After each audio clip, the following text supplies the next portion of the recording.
जी नाज़रीन, असां इन वक्त भानसदाबाद शहर के भान शेख मेला में मौजूद आहियूं, जिते बुनियादी सहूलियतुनि जी खोट ख़िलाफ़ जेके हितां जा जेके मेला वासी आहिनि सरापा एहतजाज बणिया आहिनि।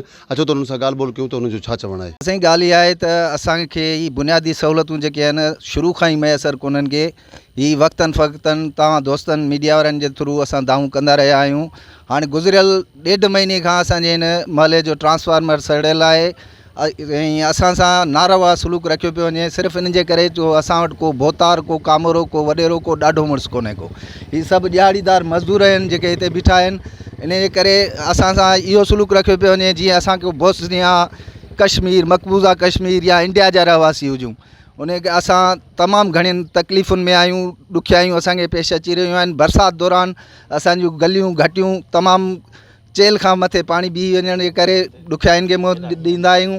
असां मुतालबो कंदासीं। वरी मां आख़िर में MNA सरदार सिकंदर खे अर्ज़ु कंदुसि तव्हां पंहिंजे माण्हुनि जी मालिकी कयो ऐं असांखे बिराए महिरबानी फौरी तौर ट्रांसफार्मर ॾिनो वञे। तव्हांजी वॾी महिरबानी, तव्हांजी असांजी पर घोर लधी आहे।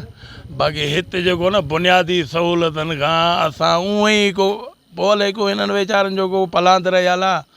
अलाए त छा आहे, असांखे सम्झ में ॻाल्हि कान थी अचे। 1.5-2 महीने खां ट्रांसफार्मर सड़ियल आहे।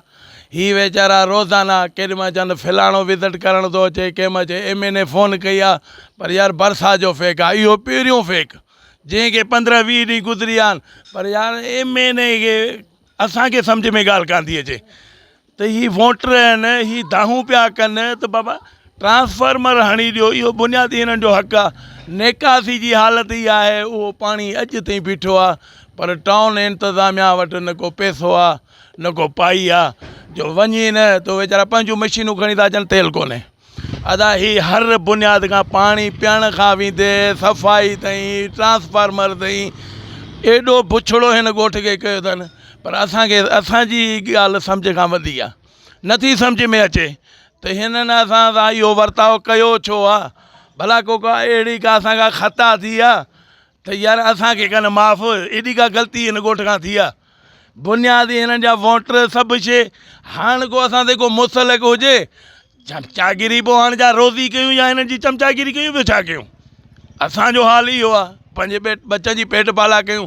24 कलाक यार असां वटि टाइम कोन्हे को, वधि में वधि रड़ियूं कयूं था मीडिया जे थ्रू।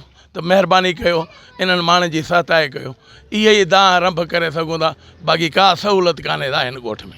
जेके ट्रांसफार्मर सड़ियो आहे, तंहिंखां मां असां UC चेयरमैन जेको बीठल आहे मोहम्मद रजब, उन सां मां 20 चकर मिलियो आहियां। चाचे सिद्दीक़ी ॾे असां 20 चकर विया आहियूं। उन खां पोइ असां MP साहिब जे बंगले ते विया आहियूं। हाले पोटे साहिब मूंखे मुतमिन करे हा कयो आहे। पोइ बि असांजी भरवसर कुझु बि नथो थी सघे। असां इहो ई चवंदासीं त असांखे ट्रांसफार्मर ॾियो ऐं सहूलियतूं असांखे ॾियो। पोइ बि तव्हां असां वटि ईंदो ऐं असांखे चवंदव त तव्हां वोटनि जे लाइ, असां तव्हांजा पुराणा वोटरूं, हर को असांखे सुञाणे थो। असां कंहिं बुनियाद खां वठी वोट PP खे ॾींदा था अचूं, पोइ बि असां सहूलियत खां महिरूं। बराए महिरबानी असां शेखनि जी बहिरार कयो वञो। असां शेखनि जो को बि मसइलो हल को बि नथो थी सघे। असांखे वॾी तकलीफ़ आहे शेख वारनि, असांखे वॾी तकलीफ़ आहे। बाबा महिरबानी करे असांखे ट्रांसफार्मर मिले, न त असांजा बछड़ा मरी वेंदा। असांखे वॾी तकलीफ़ आहे, असांखे ट्रांसफार्मर मिले महिरबानी करे।